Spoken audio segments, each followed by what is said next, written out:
Salam, apa kabar jemaat Tuhan? Selamat jumpa lagi dalam khotbah dengan tema semangat dengan topik Anda pasti menang dari keraguan. Minggu lalu, Pastor Edward membawakan khotbah dengan tema yang sama, dengan topik depresi akan segera berlalu. Bagaimana kita mengelola depresi menurut firman Tuhan? Apakah depresinya sudah berlalu? Hari ini kita mau diajarkan oleh firman Tuhan bagaimana cara hidup supaya kita menang dari keraguan. Kenali apa itu keraguan.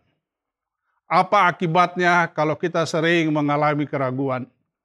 Dan bagaimana kita mengatasinya supaya kita menang dari keraguan tersebut. Ragu-ragu memiliki arti keadaan tidak tetap dari hati. Bimbang. Kurang percaya dalam hal mengambil keputusan atau menentukan pilihan. Seorang pemimpin perusahaan tidak akan pernah berhasil dalam mengembangkan perusahaannya apabila dia selalu diliputi oleh rasa keraguan dalam mengambil keputusan. Apabila ada peluang yang terbuka, tidak segera diambilnya, maka peluang itu akan dimanfaatkan oleh pesaing. Demikian juga manusia pada umumnya. Bila ia selalu diliputi oleh rasa keraguan, maka hidupnya akan tersiksa atau depresi. Di sepanjang tahun 2021, umat manusia di seluruh dunia diperhadapkan dengan keraguan pandemi COVID-19. Setiap hari berita di medsos menayangkan highlight tentang COVID-19, membuat orang-orang stres. Masalah peliknya adalah tidak ada satupun negara yang bebas dari COVID-19. Tidak ada alternatif tempat pelarian. Tuhan berkata bahwa jawaban atas keraguanmu adalah aku. Semangat, Anda pasti menang dari keraguan. Ada amin? Mazmur pasal 77 ayat 1 sampai 9 berkata demikian. Untuk pemimpin biduan, menurut Yedutan, Mazmur Asaf. Aku mau berseru-seru dengan nyaring kepada Allah, supaya ia mendengarkan aku. Pada hari kesusahanku ia mencari Tuhan malam-malam. Tanganku terulur dan tidak menjadi lesu. Jiwaku enggan dihiburkan. Apabila aku mengingat Allah, maka aku mengerang. Apabila aku merenung, maka lemah, lesulah semangatku. Engkau membuat mataku tetap terbuka. Aku gelisah, sehingga tidak dapat berkata-kata. Aku memikir-mikir hari-hari zaman purbakala. Tahun-tahun zaman dahulu, aku ingat. Aku sebut-sebut pada waktu malam dalam hatiku. Aku merenung, dan rohku mencari-cari untuk selamanyakah Tuhan menolak dan tidak kembali bermurah hati lagi? Sudah lenyapkah untuk seterusnya kasih setianya? Telah berakhirkah janji itu berlaku turun-temurun? Sudah menjadi sifat manusia untuk mencari alasan atau penjelasan. Sedangkan sifat Tuhan untuk selalu menawarkan hubungan. Tuhan berkata bahwa jawaban atas keraguanmu adalah aku. Karena seperti Thomas, kita semua memiliki keraguan dalam perjalanan hidup ini. Thomas berkata, sebelum aku melihat bekas paku pada tangannya, dan sebelum aku mencucukkan jariku ke dalam bekas paku itu, dan mencucukkan tanganku ke dalam lambungnya, sekali-kali aku tidak akan percaya. Yohanes pasal 20 ayat 9 berkata, kata Yesus kepadanya, karena engkau telah melihat aku, maka engkau percaya. Berbahagialah mereka yang tidak melihat, namun percaya. Haleluya. Kita akan masuki pelajaran pertama mengenai Anda pasti menang dari keraguan. Kelebihan dari memiliki sifat ragu.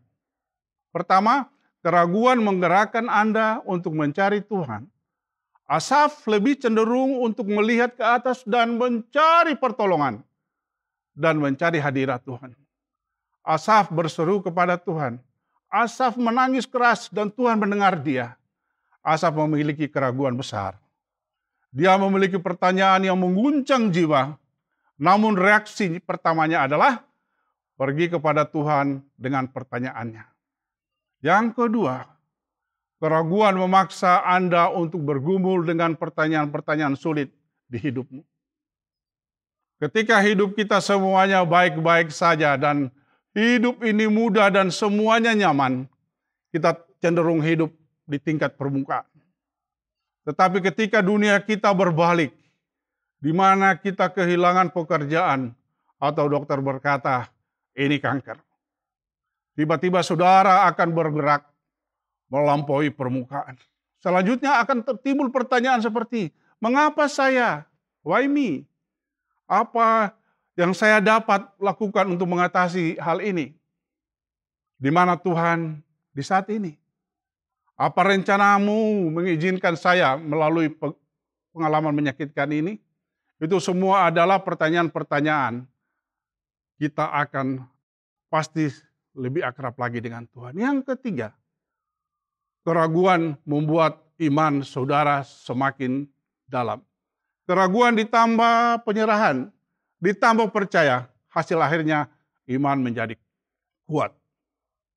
Tetapi saya menyerah pada kehendak-Mu dan pada apa yang ingin Engkau lakukan. Pada saat penyerahan itulah Anda mulai benar-benar belajar dan mempercayai Tuhan. Dan percaya bahwa ketika Anda tidak mengerti, Dia adalah Tuhan yang baik. Dia dapat dipercaya dalam hidup Anda. Bagian kedua adalah pelajaran kita pada hari ini, 3 penghilang keraguan dan pembangun iman. Yang pertama adalah ingat rekam jejak Allah. Gambaran besar Mazmur pasal 77, pernyataan Asaf. Aku mengingat semua yang telah Engkau lakukan, ya Tuhan. Aku ingat perbuatan-Mu yang indah di masa lalu.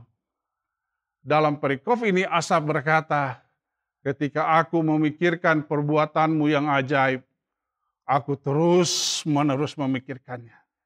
Beberapa terjemahan mengatakan, saya merenungkan karya-karya-Mu yang luar biasa.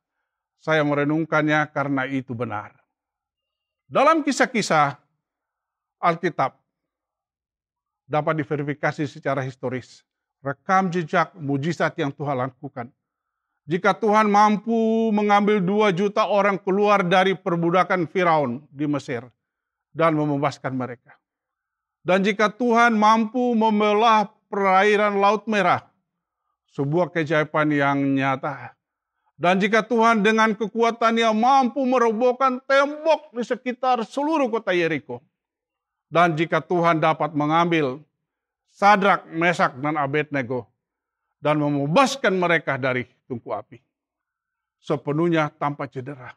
Dan jika Tuhan mampu menutup mulut singa sehingga mereka tidak memakan Nabi Daniel. Dan jika Tuhan mampu memiliki anak dan membangkitkan dia dari kematian, itu semua adalah rekam jejak yang menunjukkan bahwa Tuhan akan menjagamu. Ada amin? Mazmur 77 ayat 12 dan 13. Aku hendak mengingat perbuatan-perbuatan Tuhan. Ya, aku hendak mengingat keajaiban-keajaiban-Mu dari zaman purbakala. Aku hendak menyebut-nyebut segala pekerjaan-Mu dan merenungkannya. Perbuatan-perbuatan-Mu. Asaf selalu mengingat rekam jejak Tuhan karena hal itu benar. Mazmur 52 ayat 9. Aku akan memuji Tuhan selama-lamanya atas apa yang telah Engkau lakukan. Dalam nama-Mu aku berharap, nama-Mu baik. Aku akan memuji-Mu di hadapan orang-orang kudus-Mu. Inilah Raja Daud yang memikirkan kembali rekam jejak Tuhan. Anda tahu apa fungsinya? Hal ini menuntun Daud untuk selalu memuji Tuhan. Roma pasal 15 ayat 4. Sebab segala sesuatu yang ditulis dahulu telah ditulis untuk menjadikan pelajaran bagi kita. supaya kita teguh berpegang pada pengharapan oleh ketekunan dan penghiburan dari kitab suci. Tahukah Anda mengapa Tuhan memasukkan semua ini ke dalam Alkitab? Tidak hanya itu menjadi bacaan malam yang menyenangkan. Dia memasukkan semua ini ke dalam Alkitab sehingga Anda akan melihat siapa dia dan Anda akan memahami rekam jejaknya. Dan bahwa melalui kisah-kisah ini Anda akan menemukan dorongan dan harapan. Jadi ingat rekam jejak atau mujizat-mujizat Allah. Penghilang keraguan dan pembangun iman yang kedua. Percaya pada karakter dan kekuatan Allah. Mazmur pasal 77, 14 hingga 15. Ya Allah, jalanmu adalah kudus. Allah manakah yang begitu besar seperti Allah kami? Engkaulah Allah yang melakukan keajaiban. Engkau telah menyatakan kuasa-Mu di antara bangsa-bangsa. Tetapi Asaf mengatakan itu tidak hanya membantu dia mengatasi keraguannya untuk menyadari kekuatan Tuhan, tetapi untuk menyadari karakter Tuhan. Asaf mengatakan dalam Mazmur pasal 77 bahwa jalan-jalan Allah adalah kudus. Dengan kata lain, karakter Tuhan dapat dipercaya. Mazmur 34 berkata, kecaplah dan lihatlah bahwa Allah itu baik. Kenyamanan datang bukan dengan mendapatkan penjelasan atau atas keraguan Anda. Tetapi dari cara pandang melihat siapa Tuhan itu. Kita tahu tentang karakternya. Bahwa Tuhan tidak pernah jahat. Dia tidak pernah berusaha menyakiti anak-anaknya. Sebagai seorang ayah yang baik, dia selalu memberi motivasi oleh kasih. Mazmur 34 ayat 9, kecaplah dan lihatlah betapa baiknya Tuhan itu. Berbahagialah orang yang berlindung padanya.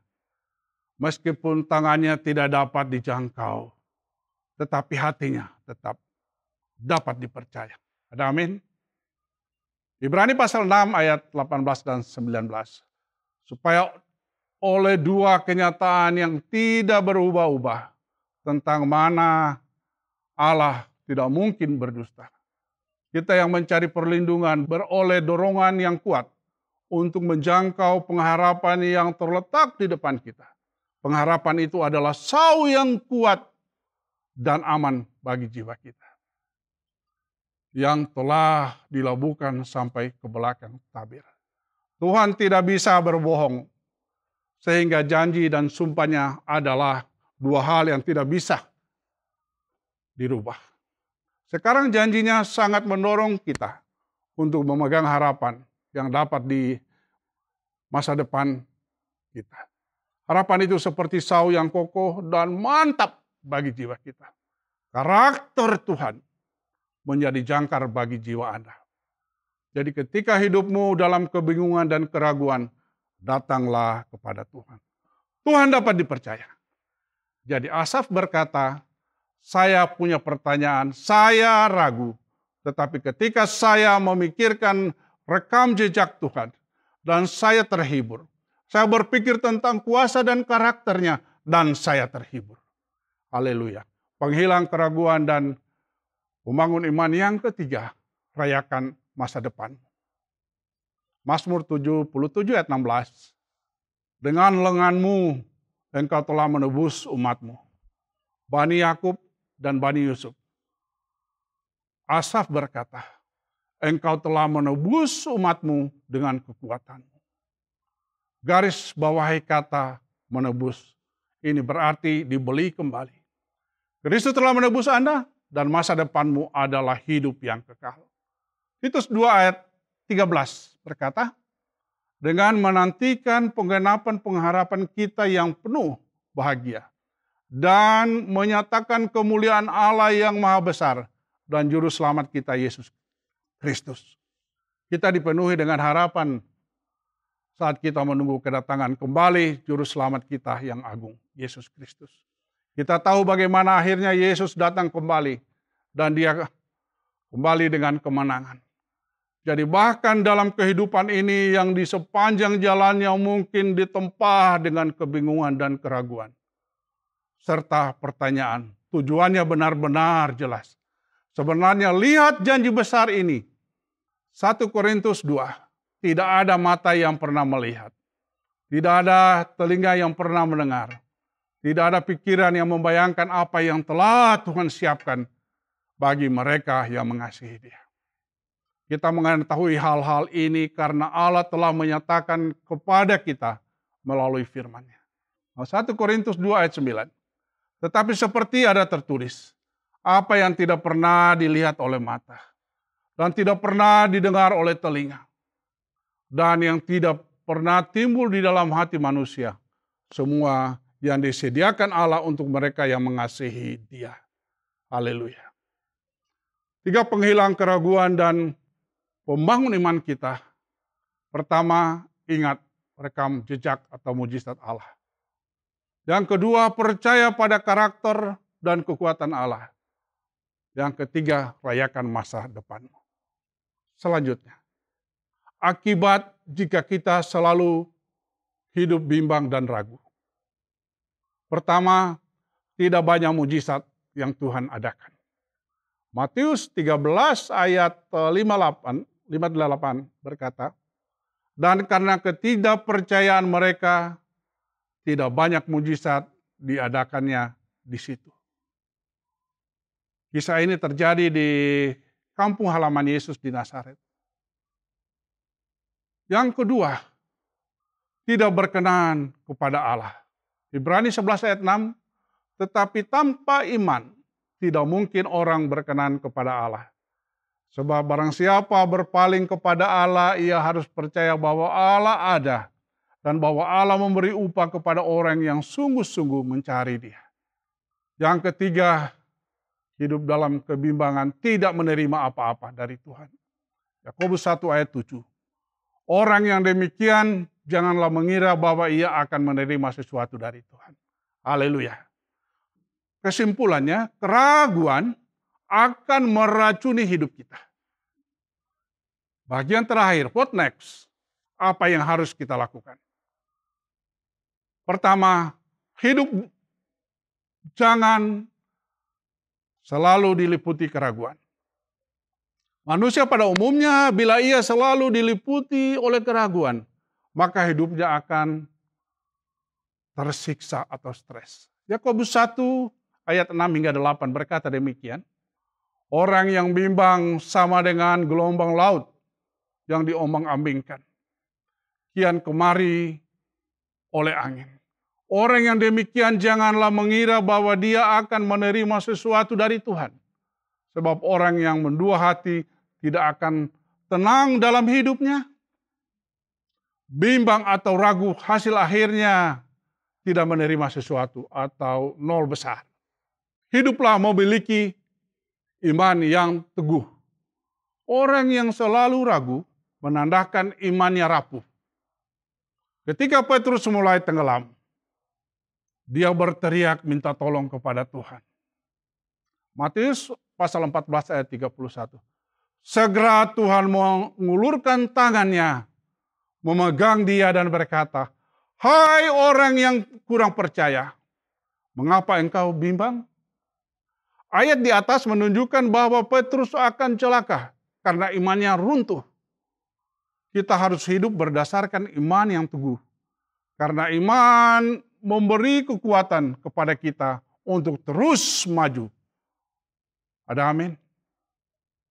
Tuhan menghendaki kita kuat dan teguh dalam iman. Kolose 1 ayat 23. Sebab itu kamu harus bertekun di dalam iman. Tetap teguh dan tidak bergoncang. Yang ketiga, tetaplah berdoa dengan iman. Tuhan akan menjawab doa kita bila kita memintanya dengan iman. Matius pasal 21 ayat 22 berkata, apa yang kamu minta dalam doa dengan penuh kepercayaan, kamu akan menerimanya. Bila kita percaya dengan iman dan menantikan jawaban doa dengan yakin, maka kita akan beroleh hasil yang kita harapkan. Kita harus tetap percaya kepada Tuhan, walaupun nampaknya tidak ada harapan lagi di dalam hidup ini. Kesimpulannya, pertama, keraguan akan meracuni hidup kita. Yang kedua, iman yang teguh akan mengalahkan keraguan. Semangat, Anda pasti menang dari keraguan. Mari kita berdoa. Terima kasih Tuhan atas firman-Mu. Biar pelajaran firman-Mu hari ini menguatkan iman percaya kami. Supaya kami menang dari keraguan. Karena apabila kami hidup di atas keraguan, maka kami akan menjadi orang-orang yang gagal. Tetapi komitmen kami hari ini, firman Tuhan mengatakan, kami pasti menang dari keraguan. Firman-Mu biarlah menjadi kekuatan kami. Terutama jadikan kami pelaku-pelaku firman-Mu. Kami terima firman-Mu dengan penuh ucapan syukur. Di dalam nama Tuhan Yesus Kristus. Haleluya. Amin.